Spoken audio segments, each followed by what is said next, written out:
আমি অনেকদিন ধরে নিম পাতার খোঁজ করছিলাম, কিন্তু এই শহরে যেখানে গাছপালা নেই বললেই চলে, সেখানে নিম পাতার মতো একটা গাছ যেখান থেকে কোনো বেনিফিট মানুষ পায় না ধারণা করে রাখে, সেরকম গাছ পাওয়া সত্যি একটু মুশকিল। তো তারপরও বাবাকে যখন আমি বলি বাবা আমার নিম পাতা লাগবে, বাবা যে কোথা থেকে এনে হাজির করে আমি জানি না। এই গরমে সবারই নানা ধরনের স্কিন ডিজিজ দেখা দিচ্ছে, এই সকল কিছু দূর করতে সত্যি নিম পাতার জুড়ি মেলা ভার। তারপর আমি আম্মুকে একটু হেল্প করলাম, তারপর শুনতে পারলাম যে আম্মু নাকি কিছু দিয়ে ভাত খেতে পারছে না। আমি তাই আম্মুর জন্য একটু ভর্তা বানালাম।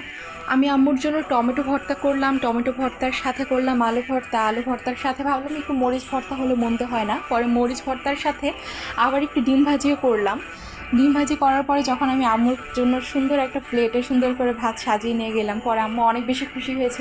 আম্মু বলছিল যে অনেক দিন পরে এত শান্তি করে সুন্দর করে ভাত খেলো। তো আমার শুনে না অনেক বেশি ভালো লেগেছিলো। আসলে তুমি মা বাবার জন্য যতটুকুই করো না কেন, যদি তুমি মন থেকে করো, ইফোর্টলেসলি করো, তারা না অনেক বেশি খুশি হয়ে যায়। তো তারপর আমি আমার ঘর গুছালাম, ঘর গুছানোর পরে যখন আমি আম্মুর ঘরে গেলাম, দেখি ভাই ওইখানে আলাদাই একটা কাহিনী চলতেছিল।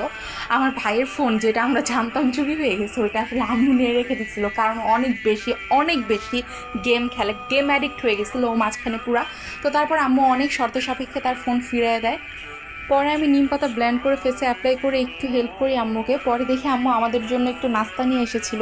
আমি বলেছিলাম বাহির থেকে ফুচকা আনতে, আম্মু যেখানে গিয়েছিল ওখানে ফুচকা আসলে ছিল না। তারপর আম্মু বাসায় ভেজে খাবার যে ফুচকাগুলো, ওগুলো নিয়ে আসে। আমরা বাসায় তারপর ফুচকা বানালাম, ফুচকা খেলাম, আম্মু চিপস ভাজলো, চিপস খেলাম, তারপরে চানাচুর খেলাম।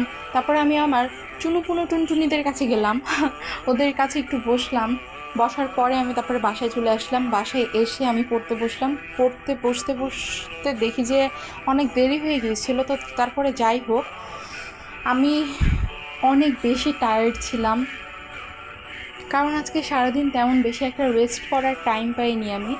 তো তারপর আমি পড়া শেষ করে দেখলাম যে অনেক রাত হয়ে গিয়েছিল।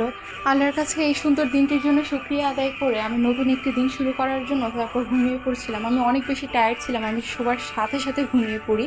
তো তোমাদের কেমন লেগেছে আমার ব্লগটা প্লিজ জানিও। আল্লাহ হাফেজ।